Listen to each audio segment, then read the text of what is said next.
It really is an incredible film. It's out January 15th in the UK, and we have two of the film stars here. So please put your hands together and welcome Domhnall Gleeson and Will Poulter. Come on, guys. Welcome, welcome. Well, we've just seen the trailer, and I think everyone sort of did a sharp intake of breath as they realised kind of what an epic experience this is going to be. I mean, having watched it, I was deeply moved and excited and kind of gripped. What brought you both to the project, and what did you get out of it, if that's not too sweeping a question? No, not at all. How did we first come about to be involved? Yeah. So I think the script was in circulation for a while, and it was interesting. It was the first time I've ever read a script and heard so many people say it's the best thing they've ever read, which is quite a lot of pressure on the script. I have to say it totally lived up to that pressure, and really the most affected I've been from something just on the page, just from reading something. I've never read anything that was so visceral and emotionally affecting before any visuals were attached at all. And then I think finding out that Mr. DiCaprio and Mr. Hardy were involved, and that it was being directed by Alejandro, was a huge incentive for me. You weren't attached at that point yet, sir, so I should point out that had you been attached, I would have been even more excited. Will was cast before me, yes. But what I meant is I was only aware of those three attachments at the time, so it was very exciting for me. And even the chance to audition was huge, and couldn't believe I got the part. I felt very lucky. Yeah, and Domhnall, I mean, how did you come to it? And perhaps also you could explain to us a little bit more about the story and what your character plays in it. Yeah, I'm aware this is strange because we can't answer questions about Apple, by the way. We know nothing about the product. So if somebody's here to ask about a problem with your iPod, I can't help you. I'm very sorry. If you're here to talk about the film, it's weird because I don't think anybody has seen it, which is strange. So it's strange to talk about it. Yeah. Maybe we just shouldn't. The film is based on a true story about Hugh Glass, played by Leonardo DiCaprio. There was a bunch of fur trappers in the 1820s. One of them got attacked by a bear. And why is one person laughing at me? Am I messing this up? I think. Sorry. So anyway, that's kind of the basic setup. And then he's left back with Tom Hardy to look after him, and then he just won't die. And that's the film. Yeah. No, that's very well summarised. Yeah, thank you. Yeah. On the back of the DVD, like the blood. It's kind of a story of survival and revenge and good versus evil and all those things. Is that fair to say? Also that, yes. Yeah, that too. And then I came to, it was exactly the same as Will. I read the script. It's an amazing story. Yeah. And it's not one of those amazing stories which is so unbelievable that you kind of watch it and you say, oh, right, okay, that's interesting that happened. It's incredibly gripping and really exciting, and I think that's what you look for, so that's why I wanted to do it. Absolutely. Now, watching it looks like it must have been pretty grueling to film. Was it even more than we can possibly imagine? I mean, was it incredibly challenging? I think possibly. I think the film is very intense. It's a very kind of immersive and visceral watch, and I think for the most part we feel like we couldn't have created that unless we went through it to an extent. Like we almost went through what they went through, and we did shoot this, all on location, all in natural light, all with real weather elements, which made it a lot more challenging and generally pretty cold. But also as an actor, it's a rare opportunity to not have to act as much, as we got the opportunity on this. You're genuinely shivering, and we were genuinely cold. We were genuinely tired. We genuinely found it tough, and I think we wouldn't have achieved the same product had we been in a studio with a bunch of electricity, and wind blowers and rain machines. We wouldn't have felt the authenticity, so I don't think the audience would have. Were you both a fan of the director's previous work, Alejandro González Iñárritu, an amazing director, and I think this, for me, establishes him as a hugely important director. I mean, I think the Oscars did that too, and then and then also, I think the performances in his films are always amazing, always across the board. So you feel very well looked after, even though you're scared. You have somebody brilliant deciding what goes in the film and what doesn't, and how to change what you're doing. And then they also screened Birdman for us right before we started shooting, to show us some sense of this tightrope we were walking, about these long takes, the kind of choreography, but then also the invention that has to exist inside of that. So we were already incredibly excited to work with him, and then they showed us the film, they showed us Birdman, and it was just even more incentive to try harder and to believe more. Well, you were both absolutely brilliant in it, may I say. Terrific. I mean, you mentioned Tom Hardy and Leonardo DiCaprio. How would you describe them both individually and the experience of working with them? I think the parallel that exists between Tom and Leo is absolute professionalism. You know, they're two very, very focused individuals when they're on set. They work incredibly hard. They both have a huge appreciation for the detail in every scene, you know. You made the point earlier that, you know, when Leo comes onto set, you know, he's not guilty of what a lot of actors are guilty of, which is kind of making it about their own personal performance a little too much and not being kind of considerate of other people. And Leo and Tom, for the massive responsibility on their shoulders and for, you know, as much as they had to do, it was so impressive that, you know, they considered absolutely every element in the scene, and they were as collaborative as they were. And you know, they really did work hard to make every aspect of the movie as good as possible. They weren't just out to, you know, rep their characters and then kind of be done with it. So that's something that they share. And obviously the performances are so different. You know, their characters couldn't be really more different from each other, which is you know, a testament to their talent. Domhnall, that's something that people do say about films like this, which are quite sort of intense in nature, is that you kind of need to let off steam while you're filming. Did you guys have time for fun and games off set, or was it? No, we would sit around and talk about the script, do character work. Fun, didn't you? I did. I thought it would be you if it was anybody. Yeah. I said, not on my set, Leo. No, we did. You know, there was. It is important to have fun, but there was also time to have fun on set. Like the part of the way the film is shot is that it was shot using natural light at all times. So you'd be waiting for the time of the day when the sun was in the right position and the clouds had moved into the right position. You were hoping that they would all move into the right position, and that everything would look right. And then when it got there, you had like half an hour sometimes to get a really chunky scene done in like 2 takes. Wow. So the pressure was incredibly high, but it also means that when you either get it, or when you're in the lead up to it and something goes wrong and you have time to laugh, right, you tend to laugh a lot. I mean, we did sit around, and I laughed a huge amount on the job, but then once things got serious, it got very, very serious. So knowing which bit is which, it was very important. Yes, no doubt. Yeah. You guys seem like you bonded on set, or were you kind of chums before? Us, yeah, you two. We hate each other. Yeah, okay, all right. We'll move on from that. Sorry, awkward question. Will kept hitting on me when we were filming, and it was just awkward, you know? You can blame me, right? Yeah. But we slept together at the rap party. So I think that's kind of got rid of some of the awkwardness. Some of the energy.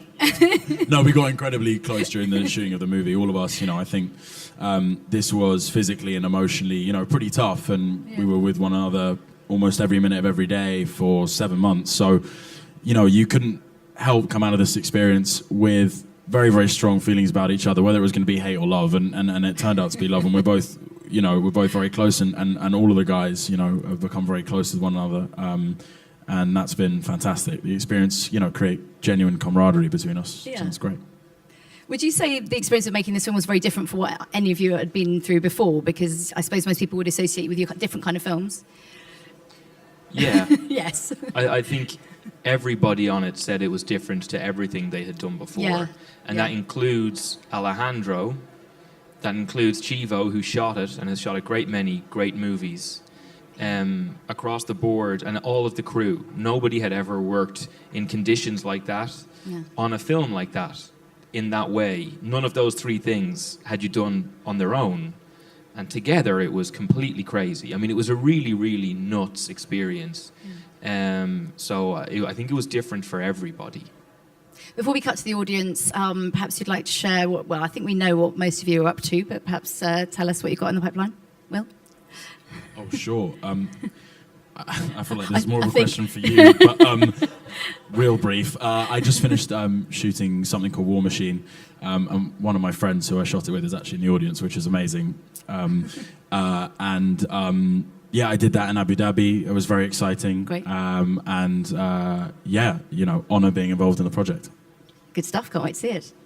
Now talk about Now I think Star we know Wars. something, a little film coming up. Who wants to know the ending? As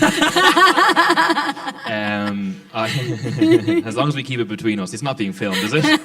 No, tell us. Yeah, so Star Wars is coming out. I'm in that. And Brooklyn came out, and I was in that. And then I did a film with Tom Cruise and Doug Liman called Mina, and I'm hoping I'm in that. And then I just did like a stoner comedy with Thomas Hayden Church and Christina Applegate, and I'd better be in that because I was in every day on it, and if I'm not, I will be furious. Yeah, that's it. Fingers tightly crossed, thank you. Okay, well, let's cut to the audience. Wait for the microphone to come to you, please. Pop your hand up. Okay, over there, please. That was quick. Hello. There's been a lot in the press about how visceral this film is. You know, there's all these kind of hilarious stories of women fainting after screenings, etc. Do you think that's a help or a hindrance when you're bringing a film out? Like, is it going to stop some people from going, or is it going to encourage them? I'm sure it will. I didn't realise, I hadn't actually heard that story about anyone fainting. That's awful. That wasn't what we were shooting for necessarily. That was me. That was me when I you saw fainted. it. Yeah. You fainted, yeah. I think with any movie, you have to accept that in this day and age, the internet affords the opportunity for a lot of truths to be told and made public. And also, unfortunately, a lot of false information gets out there and actually often spreads more easily and more widely than the truth. That's not to say that an individual didn't faint. I'm not denying that. But I think you can't really control it. I think we all feel confident in the product that we all had a hand in creating. And we hope that people are just genuinely emotionally affected, but they remain conscious throughout the 2 hours and 37 minutes. And that's really all we can do. But genuinely, we wanted to create something that was emotionally affecting. And I think that's what Alejandro and the whole team have done. I think it's also better to be overcome by emotion and faint rather than have no emotion and fall asleep. And I think the film is very, very affecting. When I saw it minute to minute, it was so exhilarating that it was almost overpowering at times, but it was always entertaining, which I think sounds wrong almost given the subject matter. But minute to minute, I couldn't wait to see what happened next, even though I knew. I think that's the kind of film you always want to be in, and that's the kind of film I want to watch, regardless of if a little bit of it makes me feel a little worried for Leonardo DiCaprio. Thank you. Great answers and good question. Thank you. Okay, got one up here. Thank you. Hi. I don't know if you're allowed to tell us, but are you back for the death cure like you should be? Do you know what? I genuinely don't know. For anybody who doesn't know what we're on about, I did a film called The Maze Runner. The second one's called Scorch Trials. The third one's called The Death Cure. I play a character who's supposed to be in it. I don't know. You don't? I wish I could tell you. They already, didn't No, they? they've shot the second one and that came out. And I wasn't in that, so it's better for it. And I might be back to lower the general quality of the third. You better talk to Wes. But I'll have a word with Wes. I will drop him a text. I'll do my best. Yeah. Good. Oh, that's nice. Okay, there's another question in the front row here. Thank you. Pass the mic down. Thank you. Hi, Ho. Careful. Did you almost faint there? Is that what happened? Yeah, obviously. You almost fainted. Looking at you, Just obviously. the trailer. Yeah, it was the trailer, obviously. No, I was wondering, I read obviously a lot about the fact that you shot it in natural light and the situation was quite grueling to shoot the movie.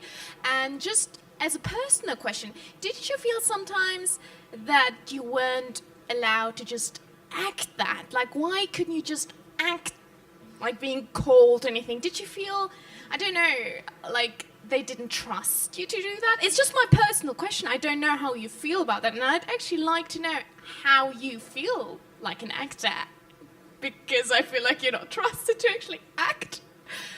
It's easier to be cold than to pretend to be cold. It's easier to just do the scene and not think about having to pretend to be cold, rather than thinking about the scene and pretending to be cold. So I was fine with it. I quite like the cold. If I have to be in the heat, I get very cranky and I want to punch someone. So I was really happy to be in the cold. But it was, I think we all knew that he was pushing us to places on purpose. Alejandro wanted it to be difficult. He didn't want this to be easy, and he wanted it to be a journey that was going to be very difficult to go on, and to push all of ourselves to our limits, including himself and including the crew and everybody. And I think when you see the film, I think that will make sense, because what's in front of you, to me, doesn't look like acting. It looks like terrifying, brilliant, horrifying real life. And I think that's kind of part of what makes this film special. Yep, great answer. Anything to add there, Will? No? I can't, no. No? Jolly good, okay. Anyone else with a burning question about this or anything else? We have one back there, thanks. Hello. Obviously we haven't seen the movie, but we've seen the trailer, and you guys being up there, and there's no women in either the trailer or, I don't know. Are there women in it? And are they good? Like, what are they like? There are women in it, and they are equally good, if not better than the movie. That's up to you, I suppose. But yes, there are women in the movie. There's some incredibly strong female characters in the movie. Most of Glass's actions in the movie are motivated by his wife and his son. Family is a kind of key theme within the movie, and I can't really say any more without giving away something quite important. But a female character is very, very central and influential in Glass's survival tale, is what I'll say. Nicely put, yes, but I would agree. Yes, there are women in it. I can back you up on that. I have seen it, and there Thank are. you. Yes. Any other last couple of questions? Can't quite see at the back there. Any more? Well, I've got a few more things to ask you guys before we go. You talked about getting on well on set. How did it feel once you finished filming such an intense experience? Does it kind of feel like, it kind of everything sort of dawns on you? Yeah. I think it was... By the end of the film, I was ready for it to be the end of the film. It had been a very intense, very long shoot, the longest shoot I'd been a part of. And when it was over, it took a little while to get back to normal life. You know, it was a strange world to exist in for a long period of time, and away from everybody who you know. So like this group of people, and it is, you know, it was mostly men who I was dealing with in the acting side of things day to day. Fur trappers at that time were pretty much exclusively men, but that group of guys in the hotel were my little family while I was away from home, and then I went back to my real family, which does include women. Yes. and that was great. But the two worlds felt so separate. It was a strange one going back to normal life. It must be a bit of a culture shock at the end of the Oh, film for sure. Yeah. Did you kind of like go back home and have a lovely meal and go feel all warm and cozy? We ate quite well in Calgary generally, actually. Yeah, we did. Will found some pretty amazing places to go to. Yeah. Yeah. What about awards? Because obviously the director has did brilliantly at the Oscars last time. I've got big hopes for this. What do you guys reckon? You know, I don't know. I think, again, slightly returning to the point we made earlier, I feel like for us that wasn't an objective going in necessarily. I mean, I can't speak for Alejandro really, but I'm not sure he would have made this with the sole purpose of winning an award. I think that will be a fantastic bonus, and I'm sure if it's awarded to him, then that's kind of that would be deemed credit due, and you know, he'd be a worthy he'd be a worthy acceptee. Is that what we're saying? Winner. Winner. Let's go with winner. Let's go with winner. I'm dyslexic. Who am I kidding myself? Winner. He'd be a worthy winner and a recipient. That's what I was looking for. He'd be a worthy winner recipient, and I think that it will just be seen as kind of a lovely bonus. But for us, you know, the main thing is that audiences are affected by it and they enjoy it, and you know, they think it's worth their time and money, you know, going to see it. Well, I think it really is. January 15th, guys, go and see it. And thank you both so much for joining us Thanks today. Thanks for having us. Appreciate it. About The Revenant. Thank you. Thanks a lot. Thank you all. You know, it was interesting. It was the first time I've ever read a script and heard so many people say it's the best thing they've ever read, which is quite a lot of pressure on the script.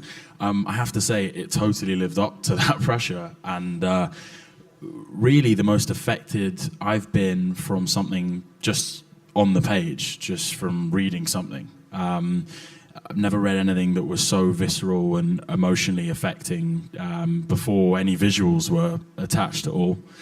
And then I think finding out that Mr. DiCaprio and Mr. Hardy were involved, and that it was being done. It really is an incredible film. It's out January 15th in the UK, and we have two of the film stars here today. Please put your hands together and welcome Domhnall Gleeson and Will Poulter. Come on, guys. Welcome. Well, we've just seen the trailer, and I think everyone sort of did a sharp intake of breath as they realised kind of what an epic experience this is going to be. I mean, having watched it, I was deeply moved and excited and kind of gripped. What brought you both to the project, and what did you get out of it, if that's not too sweeping a question? No, not at all. How did we first come about to be involved? So I think the script was in circulation for a while, and directed by Alejandro was a huge incentive for me. You weren't attached at that point yet, so I should point out that had you been attached, I would have been even more excited. Will was cast before me, yes. But what I meant is I was only aware of those three attachments at the time, so it was very exciting for me. And even the chance to audition was huge, and couldn't believe I got the part. I felt very lucky. Yeah, and Domhnall, I mean, how did you come to it? And perhaps also you could explain to us a little bit more about the story and what your character plays in it. Yeah, I'm aware this is strange because anybody who... We can't answer questions about Apple, by the way. We know nothing about the product. So if somebody's here to ask about a product with Tom Hardy to look after him, and then he just won't die, and that's the film. Yeah, no, that's very well summarised. Yeah, thank you. Yeah, on the back of the DVD, like the blood. It's kind of a story of survival and revenge and good versus evil and all those things. Is that fair to say? Also that, yes. Yeah, that too. And then I came to it was exactly the same as Will. I read the script. It's an amazing story, and it's not one of those amazing stories which is so unbelievable that you kind of watch it and you say, oh, right, okay, that's interesting that happened. It's incredibly gripping and really exciting, and I think that's what you look for, so that's why I wanted to do it. Absolutely. Now, watching it... Problem with your iPod, I can't help you, I'm very sorry. If you're here to talk about the film, it's weird because I don't think anybody has seen it, which is strange. So it's strange to talk about it. Yeah. Maybe we just shouldn't. The film is based on a true story about Hugh Glass, played by Leonardo DiCaprio. There was a bunch of fur trappers in the 1820s. One of them got attacked by a bear. And